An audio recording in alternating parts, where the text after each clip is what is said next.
Vamos lá, então.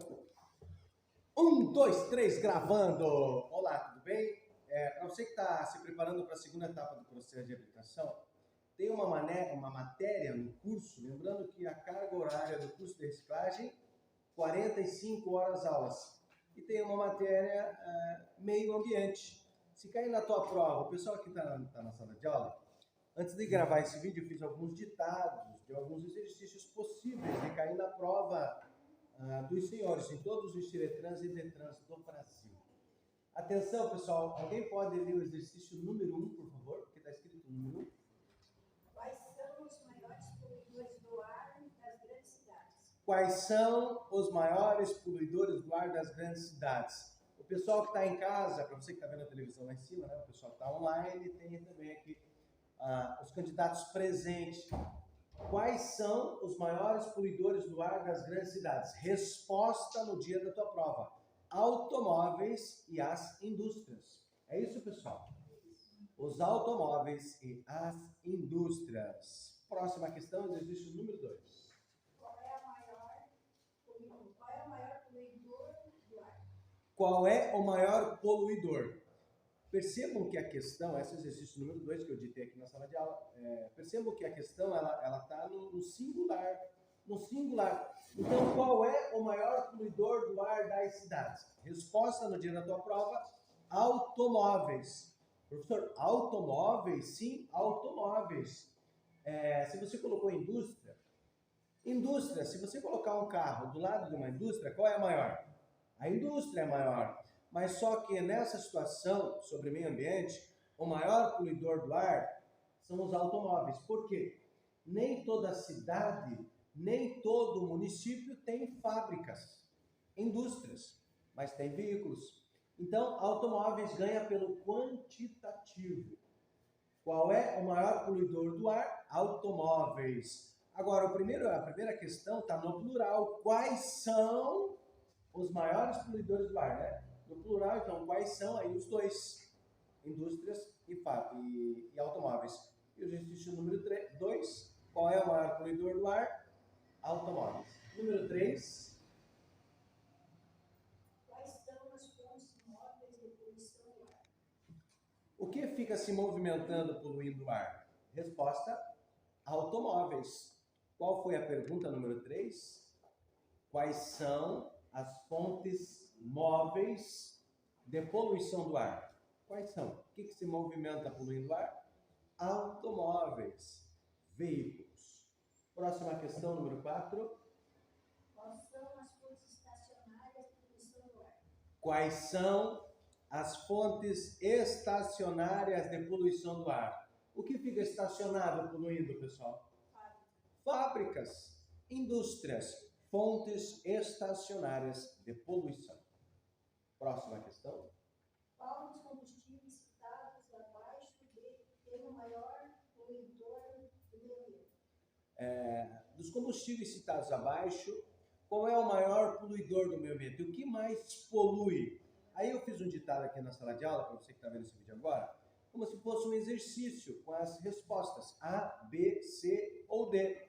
Então, dos combustíveis citados abaixo, qual tem o maior teor de poluição? Letra A, qual é?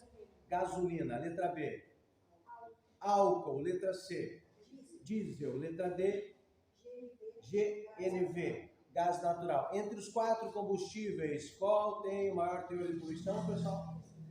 O diesel. O diesel, entre os 4 combustíveis, tem o maior teor de poluição.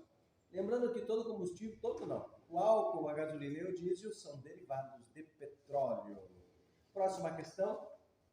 Como se chama o gás emitido pelo diesel? Para você que está vendo esse vídeo agora, se preparando para a segunda etapa. Já caiu no teu simulado? Você que está se preparando? Como se chama o gás emitido pelo diesel? Alguém achou? Diazina. Toda queima produz gás carbônico e monóxido de carbono. Queimar gasolina produz gás carbônico e monóxido de carbono. Queimar o diesel produz gás carbônico e monóxido de carbono. Queimar o álcool produz gás carbônico e monóxido de carbono. Só que o diesel produz um gás particular que se chama diazina. Ditando novamente o exercício, como se chama o gás emitido pelo diesel? Diazina. Próxima questão. Como se chama o gás emitido pelo álcool? O álcool produz também gás carbônico e monóxido de carbono. A pergunta que foi dita aqui em sala de aula é a seguinte: como se chama o gás emitido pelo álcool? Resposta: aldeídos. Aldeídos. Para quem não anotou essa, para quem não conseguiu achar no manual, fizemos aqui um testezinho de consulta, para quem não achou na internet, de aldeídos. Como se chama o gás emitido pelo álcool? Aldeídos. Próxima questão. Qual combustível tem o menor teor de poluição? Qual combustível tem o menor teor de poluição? Resposta: GNV, gás natural. É natural, né? É um gás, é um combustível feito naturalmente, utilizando os equipamentos adequados para fazer esse tipo de combustível. Então, o GNV, praticamente, ele polui, né? Mas é o combustível que menos polui. Temos também veículos elétricos, mas para você que está na segunda etapa do processo de habilitação, na prova de legislação não cai situações referentes ao veículo elétrico.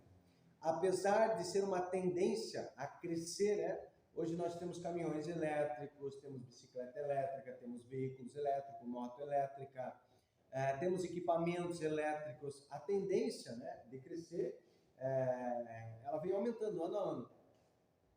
Mas a quantidade de veículos automotores é muito maior. Veículos que queimam gasolina, álcool ou diesel é muito maior do que os veículos elétricos. Então, na atualidade, qual é o combustível que menos polui? GNV, gás natural. Obrigado. Próxima questão.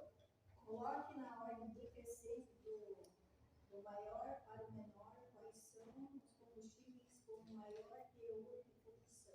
Coloque na ordem decrescente qual dos combustíveis tem o maior teor de poluição. Qual polui menos? Do maior para o menor. Para você que está vendo esse vídeo agora, você sabe dessa questão? Qual combustível polui mais, do maior para o menor? Ó, a resposta, vamos lá? Diesel é o primeiro. Segundo que mais polui, gasolina. Terceiro que mais polui, álcool. E o quarto que mais polui, menos polui, né? É o GNV, gás natural. E se pedir para você colocar do menor para o maior, como vai ficar do menor para o maior? GNV, álcool, gasolina e diesel, do menor para o maior.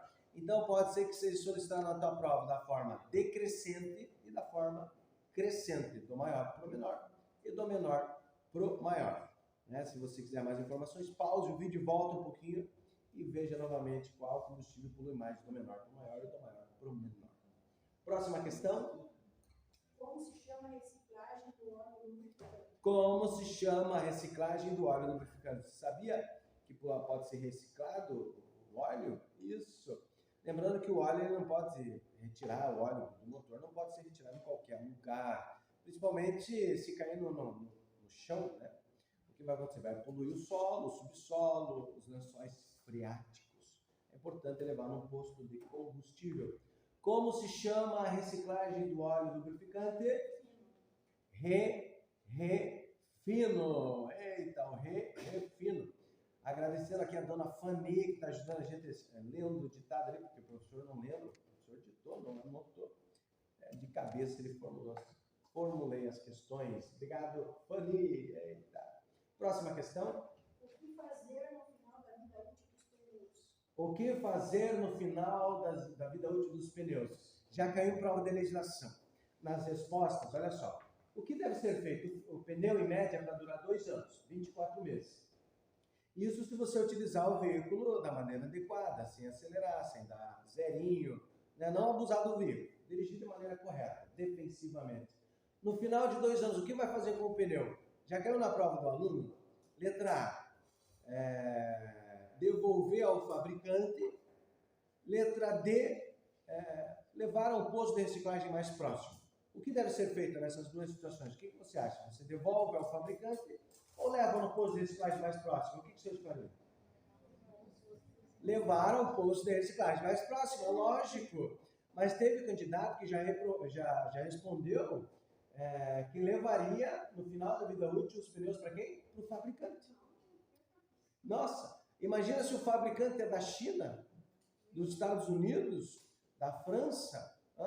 Então, não. Final da vida útil, devolver, levar ao posto de reciclagem mais próximo da sua residência. Lembrando que o pneu ele pode ser utilizado para fazer o quê? Eu não falei. O pneu pode fazer o quê? Dá para fazer artesanato, dá para fazer lixeira, dá para fazer um vaso, dá para fazer um banco. Caminha para o cachorro, isso. Lembrando que de tudo que é produzido no mundo, 30% é considerado lixo mesmo, que não se reutiliza. Por exemplo, xepa de cigarro, papel higiênico usado. Ainda não é utilizado o papel higiênico, mas não sei se não estão fazendo estudos para reutilizar o papel higiênico usado e também a xepa de cigarro. Lembrando que todo lixo, é importante ser separado, plástico com plástico, papel com papel, papelão com papelão, alumínio com alumínio. Não pode ser descartado em qualquer lugar. Imagine um papelzinho de bala, um plástico de bala. Ele pode demorar até 100 anos para se decompor, jogado ali. E quando chove, a água da chuva leva para os bueiros, tampando o bueiro. Aí alagamento, erosões, entra água na casa do cidadão. Aí dependendo da situação, ele coloca a culpa no prefeito. Mas ele, em vez de jogar o lixo no lixo, ele joga no chão. Né? Então, se cair na tua prova o tempo de decomposição, quanto tempo demora para se decompor o papel? Em média, 3 meses. Quanto tempo demora para decompor a lata de ferro, não é a lata de alumínio, aquela lata do Neston, a lata do Nescau, quanto tempo demora? 10 anos. Quanto tempo demora a borracha para se decompor? Tempo indeterminado, imagina só. A lata de alumínio, tempo indeterminado. O vidro demora 4.000 anos em média para se decompor. A xepa de cigarro jogada no chão, de 2 a 5 anos para se decompor. A garrafa PET, 400 anos para se decompor em média. Então, para você que está vendo esse vídeo agora, para o pessoal que está em sala de aula, o pessoal que está remotamente em casa, é importante separar o lixo, né? Tem pessoas que trabalham, aqueles carrinhos, o veículo de tração humana, os carrinheiros, que trabalham com reciclagem. Então, quando passar um à frente da sua residência, você parou, você vai ajudar ele até ganhar um dinheiro, né? Lembrando que hoje você pode ganhar dinheiro com material reciclado.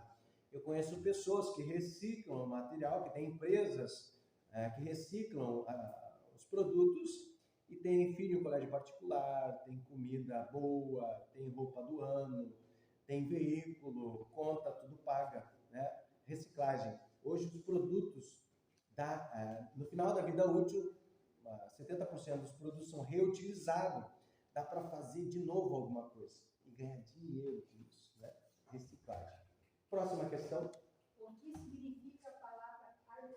O que significa a palavra arborização? Resposta: plantio de árvores. Plantar árvores significa arborizar o ambiente.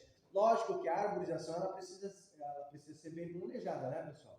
Tem que ser bem planejada. Eu vou plantar árvore em qualquer lugar. Imagina você, vai plantar árvore na frente do portão da tua casa? Como você vai levar isso aí? Vai plantar árvore embaixo do fio de luz? Complicado, né? Vai plantar uma árvore bem na esquina?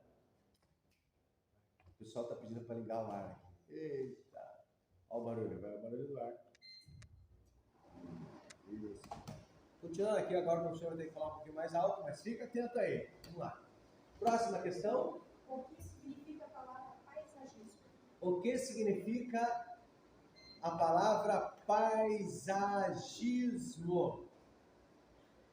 O que significa a palavra paisagismo? Resposta: paisagem.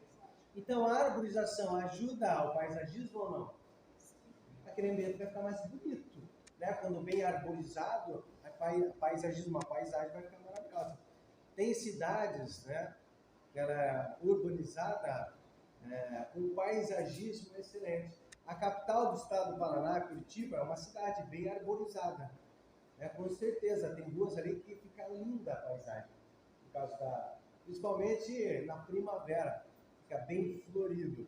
As pessoas que têm que limpar depois, que eu acho que não gostam muito, né? Que cai de folha, que cai de rosa. Enfim, próxima questão.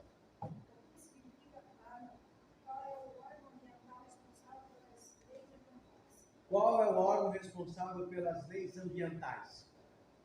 IBAMA. O que significa a sigla IBAMA? Instituto Brasileiro do Meio Ambiente e Recursos Naturais Renováveis. IBAMA, o Instituto Brasileiro.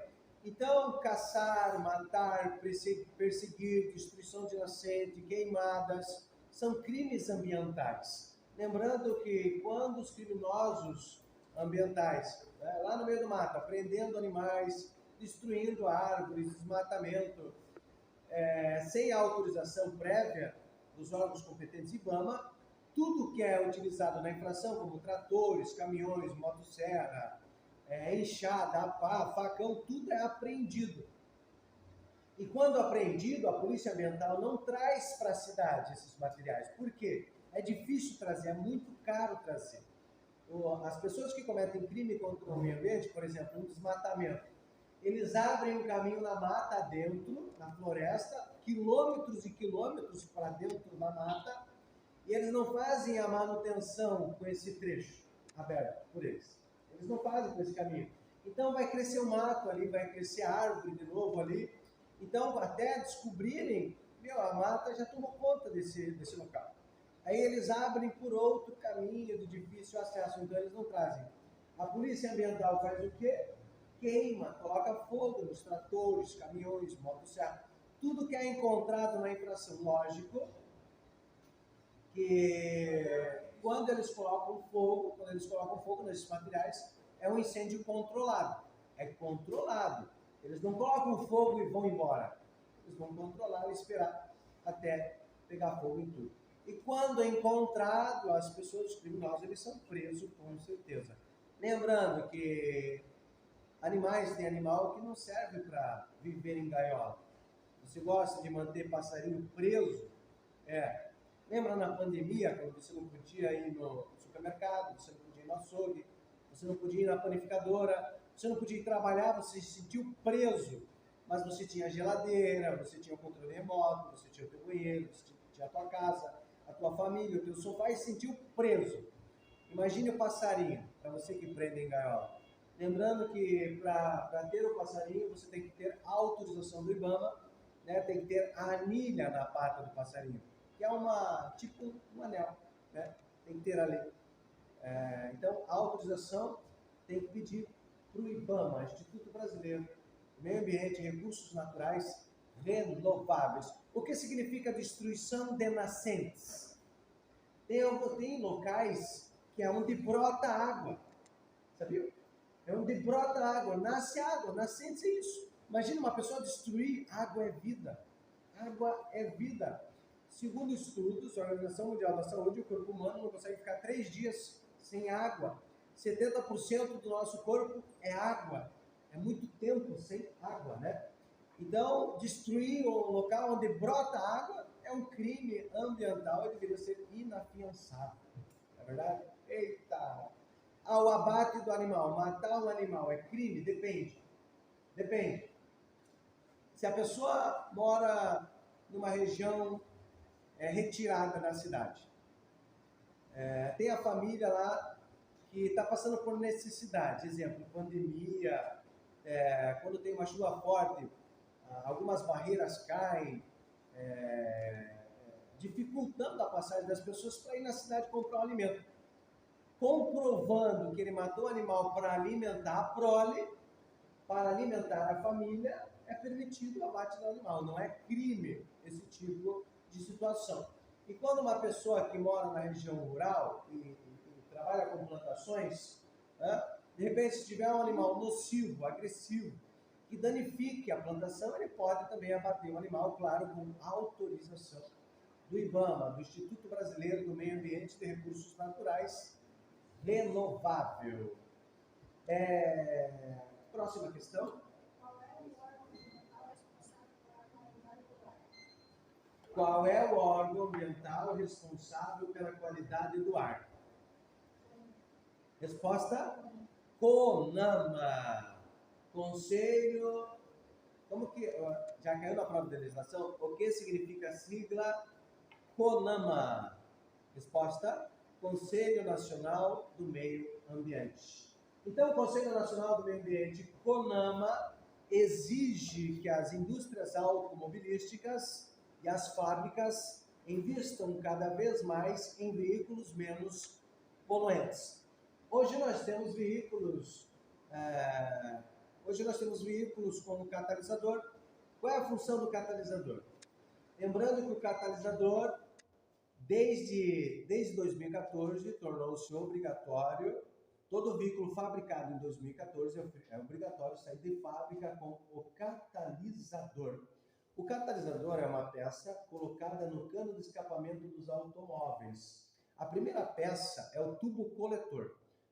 O combustível, quando ele entra no motor, ele é misturado com ar. Ele entra líquido, ele sai em fumaça. Então, quando ele entra líquido misturado com ar, aí tem um ciclo. Né? Como funciona o motor 4 tempos? Admissão, compressão, combustão, escapamento. Quando no terceiro tempo que existe a explosão, porque a vela provoca uma faísca, a centelha e o combustível explode. E quando ele explode, ele forma um gás, e ele vai sair pelo cano de escapamento. Aí ele passa pelo tubo coletor, é a primeira peça que recebe o resultado da queima, que é uma quantidade de fumaça. Tubo coletor. A segunda peça é o catalisador. Então, o catalisador, qual é a função do catalisador? Reduzir a emissão de poluentes na atmosfera, reduzir a poluição de gases. Então, o CONAMA, o Conselho Nacional do Meio Ambiente, exige que as indústrias automobilísticas investam cada vez mais em veículos menos poluentes. Também temos veículos com filtro de ar, filtro de óleo, filtro da gasolina. Em mecânica básica a gente vai saber sobre os filtros. Lembrando que a função do filtro é o quê? Filtrar as impurezas. Filtro de óleo, filtra as impurezas do óleo. Filtro do combustível, filtra as impurezas do combustível. Filtro do ar, né? Vai fazer o quê? Filtrar as impurezas da atmosfera. Próxima questão. Verdadeiro ou falso? Verdadeiro ou falso que a gasolina é mais poluente do que o biodiesel? Verdadeiro. A gasolina polui mais do que o biodiesel. Próxima questão. E o biodiesel polui menos que o diesel. Diesel comum polui mais que o biodiesel. Tá bom? Próxima questão. Verdadeiro ou falso que a gasolina e o álcool emitem gases semelhantes. Verdadeiro ou falso que a gasolina e o álcool, lembrando que o álcool é chamado também de etanol, emitem gases semelhantes? Verdadeiro. O álcool e o etanol emitem gases semelhantes. Próxima questão. Só para saber, estamos em qual exercício? É a última questão, atenção todos e todas. A última eu não entendi. A última questão, qual é a pergunta? Alguém pode ler? Verdadeiro ou falso? Que órgão ambiental CONAMA responsável pela qualidade permite o teor de poluição permitido pelos automóveis? Isso. Verdadeiro ou falso que o CONAMA, Conselho Nacional do Meio Ambiente, o órgão responsável pela qualidade do ar, permite que os veículos transitem uma quantidade de poluição? Tem o teor permitido pelo órgão ambiental? Isso é verdade ou é mentira? Verdadeiro. Lembrando que essa queima de combustível, ela é permitida pelo CONAMA, ela tem que ser invisível, pessoal. Essa quantidade permitida pelo CONAMA, Conselho Nacional do Meio Ambiente, ela tem que ser invisível, incolor, não pode ser perceptível. A gente não pode estar percebendo pelo cano de escapamento dos automóveis, a fumaça aparecendo branca em excesso, a fumaça preta aparecendo. Quando a gente perceber fumaça em excesso branca ou preta, significa que está desregulado ali a peça que mistura o ar com o combustível. Nos veículos antigos, quem é que faz essa mistura ar-combustível? Carburador. E nos veículos modernos, quem faz a mistura ar-combustível? Injeção eletrônica. Então, hoje, tudo eletrônico. Mas quando estiver saindo fumaça preta em excesso, fumaça branca em excesso, eu vou ler aqui para os senhores, olha só. Se a fumaça for preta, indica queima incompleta com falta de ar. Quer dizer que o ar, qual ar? Que ar é esse que precisa misturar com combustível para o veículo funcionar? Que ar é esse? O oxigênio, o mesmo ar que você precisa respirar. O mesmo ar que nós respiramos. E o ar que nós respiramos, ele é muito poluído. E tem um filtro de ar para quando for misturado o ar com o combustível, não ir tanta sujeira para o motor. Então, repetindo aqui, ó, se a fumaça for preta, indica queima incompleta com falta de ar. E se a fumaça for branca, significa o quê? Excesso de ar. Então, pouco ar, fumaça é preta. Excesso de ar, a fumaça é branca. Pessoal, se cair na prova de vocês assim, ó, quais são os piores tipos de poluição? Quais são os piores tipos? Do ar, sonora e visual. Mas em prova de legislação, normalmente, o que vem caindo na prova, eu não fiz esse ditado, mas vem caindo em prova de legislação, quais são os piores tipos de poluição? O que vem sendo comentado no mundo todo é a poluição atmosférica, a poluição do ar e a poluição sonora. A poluição atmosférica, a poluição do ar vem em primeiro lugar, né, por causa de toneladas e toneladas de gases emitidos pelo cano de escapamento dos automóveis e pelas chaminés das fábricas. Em segundo lugar, é do som, né, sonora. Existe um aparelho utilizado pela Polícia Militar, pessoal, que se chama decibelímetro. O decibelímetro, ele mede as intensidades dos barulhos, ruídos do motor, da buzina, do escapamento quando está aberto. Quando o som está muito alto, a Polícia Militar é acionada e vai até o local, ela aciona um aparelho que se chama decibelímetro a 7 metros. Faz de conta que esse é o veículo. Um raio de 7 metros do automóvel, para trás do veículo, para o lado do veículo, para frente, o policial ele vai dar 7 passos longos, 7 metros, e vai acionar, vai ligar esse aparelho. Se até 7 metros indicar no aparelho que está a 80 decibéis, significa que está conforme a legislação permite. Se tiver a mais de 80 decibéis, significa que ele está cometendo uma infração grave. Então, o som do carro ele é ambiente, para você escutar até 7 metros do seu veículo. Então, utilizado pela Polícia Militar, esse aparelho. Lembrando que o valor da infração grave, por causa do som alto, o valor da multa é R$195. Agora eu vou dar um giro aqui com a câmera do celular, pessoal da sala de aula. Atenção, todos e todas. Olha lá, dá um joinha aí, Opa! Ali. Pessoal com sono aqui ainda de manhã. Agora são 10 horas e 55 minutos. Espero que eu tenha contribuído com os senhores e senhoras senhoritas que estão se preparando para a segunda etapa do processo de habilitação. Para você que é inscrito no meu canal, obrigado pela sua inscrição. #ProfRonaldScrimin. Ative o sininho para novas notificações. Deixe o teu like e compartilhe. De Paranaguá para o mundo! Valeu!